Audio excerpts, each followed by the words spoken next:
രാജ്യം കണ്ട ഏറ്റവും വലിയ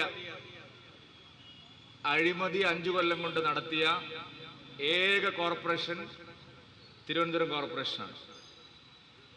ഇതുപോലൊരു അഴിമതിക്കാരിയും അഴിമതി നടത്തിയ ഭരണസമിതിയും നമ്മളാരും സ്വപ്നത്തിലേ വിചാരിച്ചില്ല. ഇത്രയും ചെറുപ്പക്കാരിയായ ഒരു മേയർ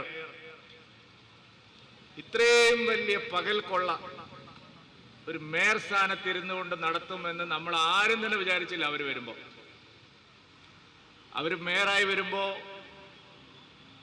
നമ്മളൊക്കെ കരുതിയത് ഒരു ചെറുപ്പക്കാരിയാണ്, വിദ്യാസമ്പന്നയാണ്, ഒരു സാധാരണ കുടുംബത്തിൽ നിന്ന് പൊതുരംഗത്ത് വന്ന ആളാണ്. അതുകൊണ്ട് എല്ലാവരും പ്രതീക്ഷയോടെ നോക്കിയത് നല്ലൊരു മേയറായിരിക്കും, അഴിമതിയുടെ കറ പുരളാത്ത ഒരു മേയറായിരിക്കും. പക്ഷെ നമ്മുടെ എല്ലാ ആളുകളുടെയും പ്രതീക്ഷ, ജനങ്ങളുടെ പ്രതീക്ഷ അസ്ഥാനത്താക്കിക്കൊണ്ട് നേരം വെളുക്കുന്നത് വരെ കക്കുക എന്നുള്ള, അഴിമതി നടത്തുക എന്നുള്ള ഒറ്റ പരിപാടിയാണ് അവർ 5 വർഷവും ഈ തിരുവനന്തപുരം കോർപ്പറേഷനിൽ നടത്തിയത്. നടക്കാത്ത ആറ്റുകാൽ പൊങ്കാലയ്ക്ക് പോലും ലോറി വാടക എഴുതിയെടുക്കുന്നത് നമ്മൾ ഇതുവരെ കേട്ടിട്ട് പോലില്ലാത്ത കാര്യമാണ്. കോവിഡ് ആയതുകൊണ്ട് ആറ്റുകാൽ പൊങ്കാല മര്യാദയ്ക്ക് പഴയ പ്രതാപത്തോടെ നടത്താൻ പറ്റിയില്ല. പക്ഷേ പൈസ എഴുതിയെടുക്കുന്ന കാര്യത്തിൽ അവർക്ക് കോവിഡും ഉണ്ടായിരുന്നില്ല, ഒന്നും ഉണ്ടായിരുന്നില്ല. ആറ്റുകാൽ അമ്മയെ പറ്റിച്ച് കാശുണ്ടാക്കുക എന്ന് പറഞ്ഞാൽ അതിൽ പരം എന്താണ് ഒരു നാട്ടിലെ ജനതയ്ക്ക് ഇത്രയും ദുഃഖകരമായിട്ടുള്ള ഒരു കാര്യം? നമ്മള് ലാലു പ്രസാദ് യാദവിന്റെ കാലിത്തീറ്റ കുംഭകോണം എന്നൊക്കെ കേട്ടിട്ടുണ്ട്. പാവം നാൽക്കാലികൾക്ക്, കന്നുകാലികൾക്ക് കൊടുക്കേണ്ട കാലിത്തീറ്റ അടിച്ചു മാറ്റിയതിൽ കുപ്രസിദ്ധനായിട്ടുള്ള ആളാണ് ലാലു പ്രസാദ് യാദവ്. ഇവിടെ ഏറ്റവും ദുർബല ജനവിഭാഗങ്ങളായിട്ടുള്ള പാവപ്പെട്ടവര്, ഏറ്റവും പാവപ്പെട്ടവർക്ക് സർക്കാർ കൊടുക്കുന്ന ആനുകൂല്യങ്ങൾ, പട്ടികജാതി പട്ടികവർഗ ജനവിഭാഗങ്ങൾക്ക് കേന്ദ്രം നൽകുന്ന സഹായധനം, ആ പട്ടികജാതി വികസന ഫണ്ട് വേറെ ബാങ്ക് അക്കൗണ്ടുകൾ തുടങ്ങി അതടിച്ചു മാറ്റിയ ഒരേ ഒരു മേയറും ഒരേ ഒരു ഭരണസമിതിയും തിരുവനന്തപുരം കോർപ്പറേഷനിലാണ് നമ്മൾ കണ്ടത്. BJP സമരം ചെയ്തുകൊണ്ടാണ് നാട്ടുകാരത് അറിഞ്ഞത്. അങ്ങനെ എണ്ണിയാൽ ഒടുങ്ങാത്ത അഴിമതികളാണ് കഴിഞ്ഞ 5 കൊല്ലം കൊണ്ട് തിരുവനന്തപുരം കോർപ്പറേഷനിൽ നടന്നത്. തിരുവനന്തപുരം കോർപ്പറേഷൻ കേരളത്തിലെ ഏറ്റവും മനോഹരമായ രീതിയിൽ വികസിപ്പിച്ചെടുക്കാൻ കഴിയുന്ന ഒരു കോർപ്പറേഷനാണ്.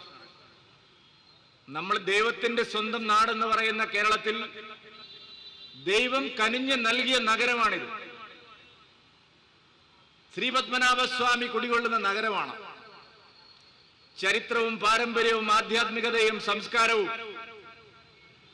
അങ്ങനെ കുടികൊള്ളുന്ന ഒരു മഹത്തായ പൈതൃക നഗരം അനന്തപുരി.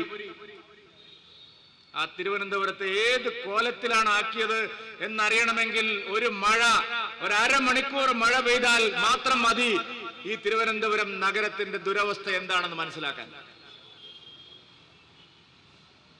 കേന്ദ്ര സർക്കാർ തിരുവനന്തപുരം റെയിൽവേ സ്റ്റേഷനെ മാതൃകാ റെയിൽവേ സ്റ്റേഷനായിട്ട് ഉയർത്തി. ഒരു മഴ പെയ്താൽ തിരുവനന്തപുരം റെയിൽവേ സ്റ്റേഷനിൽ വണ്ടി ഇറങ്ങുന്ന ആയിരക്കണക്കിന് യാത്രക്കാർ ഒരു കുളത്തിലൂടെയാണ് പോകുന്നത് പോലെയാണ്. അവർക്ക് താഴെ ഇറങ്ങി നടക്കാൻ പറ്റാത്ത വിധത്തിലുള്ള വെള്ളക്കെട്ടുകൾ നഗരത്തിന്റെ ഏത് ഭാഗത്ത് നിന്നാലും. ട്രാഫിക് ജാം, ദുരിതങ്ങൾ കഴിഞ്ഞ 5 കൊല്ലവും പരിഹരിക്കാമെന്ന് പറഞ്ഞ ഒരു കാര്യവും ഈ ഭരണസമിതി ചെയ്തിട്ടില്ല. കാശില്ലാത്തതുകൊണ്ടല്ല. 1000 കോടി രൂപയുടെ സ്മാർട്ട് സിറ്റി പദ്ധതിയാണ് മോദി സർക്കാർ തിരുവനന്തപുരത്തിന് നൽകിയത്. ആ കാശെല്ലാം അടിച്ചു മാറ്റി, വകമാറ്റി ചെലവഴിച്ച്, ദുരുപയോഗം ചെയ്ത്, അഴിമതി നടത്തി തിരുവനന്തപുരത്ത് ഒരു തരത്തിലുള്ള വികസനവും ഇല്ലാത്ത രീതിയിൽ വീർപ്പ് മുട്ടിച്ചു ജനങ്ങളെ. അങ്ങേറ്റം ദുരിതപൂർണമാക്കി തിരുവനന്തപുരം നഗരത്തെ. നഗരജീവിതം താറുമാറായി, ദുസ്സഹമായി. അഹങ്കാരവും അഴിമതിയും മാത്രമാണ് ഭരണസമിതിയുടെ മുഖമുദ്ര. എത്രയോ സമരങ്ങൾ നമ്മൾ കണ്ടു. അപ്പോഴെല്ലാം സംരക്ഷണ കവചം ഒരുക്കിക്കൊണ്ട് മാർക്സിസ്റ്റ് പാർട്ടിയും അവരുടെ നേതാക്കളും തിരുവനന്തപുരം നഗരത്തിലെ ജനങ്ങളെ വെല്ലുവിളിച്ചു. ഇപ്പൊ കക്ഷി രാഷ്ട്രീയ ഭേദമന്യേ എല്ലാവരും പറയുന്ന ഒരു മാറ്റം വേണം, നഗരത്തിനൊരു പുതിയ ഭരണസാരഥ്യം ഉണ്ടാവണം. കഴിഞ്ഞ തവണ 35 സീറ്റുമായി പ്രധാന പ്രതിപക്ഷമായി നിന്ന ഭാരതീയ ജനതാ പാർട്ടി അധികാരത്തിൽ കൊണ്ടുവരണം. എല്ലാവരും ആഗ്രഹിക്കുന്ന കാര്യമാണ്. പ്രത്യേകിച്ച് നരേന്ദ്രമോദിയുടെ സർക്കാർ കേന്ദ്രത്തിൽ അധികാരത്തിലിരിക്കുമ്പോൾ ഒരുപാട് വികസനത്തിനുള്ള വഴികൾ തുറന്നിട്ടിരിക്കുകയാണ്. തിരുവനന്തപുരം അന്താരാഷ്ട്ര വിമാനത്താവളത്തിന്റെ വികസനം ദ്രുതഗതിയിൽ നടക്കുകയാണ്.